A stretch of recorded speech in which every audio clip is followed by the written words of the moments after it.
Battlefield 1, the road ahead.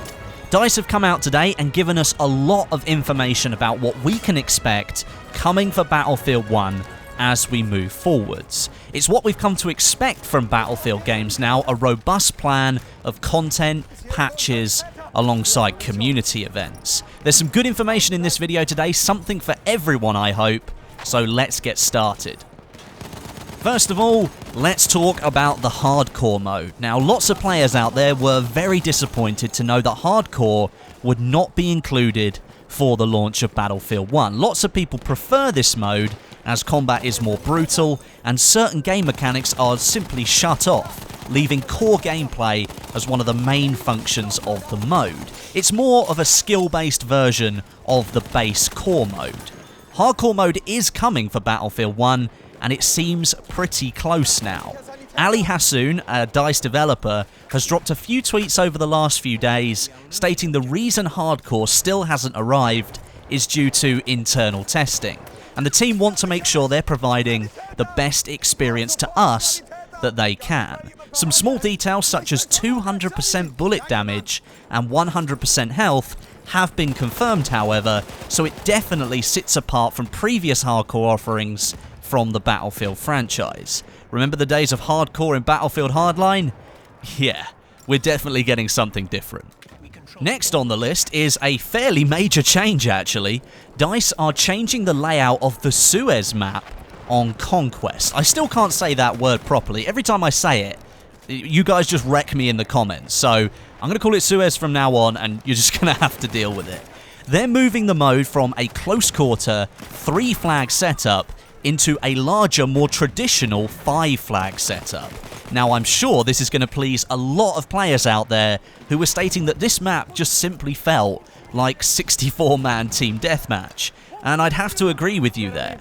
In more detail, 2 of the objectives, the C and A flags, are going to have their capture zones reduced in size as well, and that's to create more dynamic gameplay, DICE says. Reducing these capture zones, both of which are located in the town area, will keep the action more focused around the center of those flags, rather than the outlying players simply sitting on the edge of the zone trying to capture it. Hopefully, this larger layout of this map will help smooth over some of the complaints from players and offer the more large-scale Conquest experience that we've come to expect from the game mode. And I think here, DICE deserves some credit because, well, it was their design system to have Suez as a 3-flag setup, but it was clear from the feedback that not many people enjoyed playing Conquest on a 3-flag setup in really close quarters areas.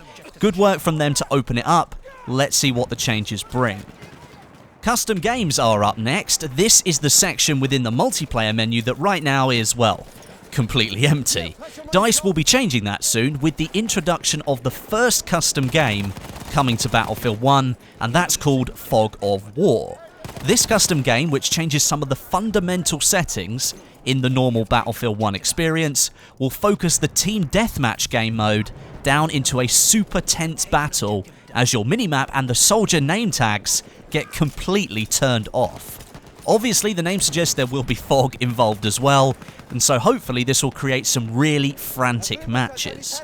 More and more custom games will be added to Battlefield 1 as we move forward. This is only the first one, and I'm really excited to see what DICE have got up their sleeves. I'd love to see a trench game mode only, just with trenches, shotguns, SMGs, and gas. Let's see how mental it could go. That would be really cool, DICE. I'm looking out for that one. Moving on, DICE have officially confirmed another patch will be coming for Battlefield 1 in November, marked as the first major update to the game. The rent-a-server program will go live with this patch, along with tweaks to the matchmaking system and the server balancer as well. Now, these are obviously just high-level features. I'm sure there's going to be a lot more in this patch that we don't know about at the moment, but in my opinion, both the matchmaking system and the server balancer needed some attention, so I'm glad DICE have worked on that.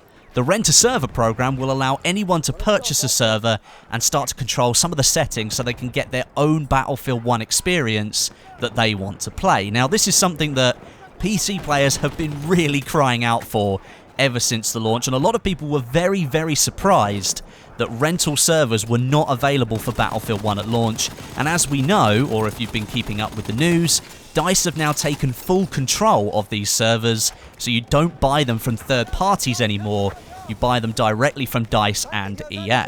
But hopefully, now that they've added this addition into the game, or when it gets added, this will allow some of our creative members more freedom to play around and create some awesome content as well. I'm sure there'll be plenty of clan members and clan leaders out there who will be buying some of these servers just so they can see what settings we're allowed to play around with. But at least the service is going live soon. We'll just have to wait and see what's on offer. DICE are also bringing back the Battlefest community event system to Battlefield 1. If you played Battlefield Hardline or if you played into the third year of support for Battlefield 4, then you'll probably have a good understanding of what Battlefest really is. But from November the 16th, for about a week or so, DICE will be running new in-game activities, login rewards, a unique battle pack revision, now that's got my attention, community missions, a really good addition, and an official live stream, and apparently even more. Battlefest is all about getting involved and playing the game with your friends, and you can get some cool rewards for doing it. It really gets the community engaged, and for Battlefield Hardline, and I'd probably say for Battlefield 4 in its third year specifically, Battlefest had a really good impact on the player base. There were some challenges out there that hadn't been available before, and of course a lot of people have played that game for a very, very long time, and to have some different stuff that you can do, different medals to go for, different achievements, that's something that you can get back into the game and try to achieve, and I think it's really cool that DICE have brought that back. It definitely had a positive impact on Battlefield 4 and Battlefield Hardline, so it's great to see it right from the start here for Battlefield 1. And lastly, we got a reminder about the free map that's coming in December. That's called Giant Shadow and will be the 10th map for Battlefield 1. No extra information was given at the moment other than more details about the map and the update will be coming soon. For anyone who didn't watch my Giant Shadow video a couple of months ago when this map was first announced, here's a quick run over. Prepare to take part in the Battle of the Cell in the cold autumn of 1918. Here, the fighting moves out of the trenches and into open country where a massive crashed airship casts its shadow onto the battlefield. The British forces have broken through the Hindenburg Line and are now in pursuit towards the important railway centre. Fierce infantry and tank engagements ensue on the open ground and the riverbanks alongside the Cato-Wasini Railway, where an armoured train can still turn the tide. Giant Shadow will be coming to Battlefield 1 as part of a free update in December. This map sits alongside St Quentin Scar, Argonne Forest and Amiens, representing the Western Front in Battlefield 1, and sort of ties together the first 10 maps that will be available for this game. Of course, in the paid DLC, there will be 16 other maps coming to Battlefield 1, so there's plenty more on offer, and if DICE go the same way that they went with Star Wars Battlefront as they're going here in Battlefield 1, perhaps we can expect some more free DLC after Giant Shadow as well. That would be really cool to see, and a good offering from DICE overall. So lots in store for us Battlefield 1 players coming over the next few weeks or so. It's great to see DICE opening up and letting us know about all of this stuff that is coming and giving us some high-level information about the big patch that's coming as well. I'll be interested to see the actual patch notes to find out how much is really going to change and what feedback they picked out from the community to act upon overall. I'm really excited about the custom games, Fog of War, the first one that we're going to get. Really interesting to see how that's going to play out. I imagine, looking at that screenshot, that it's going to be on Argonne Forest, but in my head as well, I'm interested to know what other ideas DICE have come up with for Battlefield 1 for these custom matches. Different scenario to the main Battlefield game, and really I do think it's going to change up how people play this game, and it's going to offer something different in there as well. But thank you very much for watching. Let me know what you think about this information dump down in the comments section below. I'll be down there reading and replying to as many comments as I can, like I always do.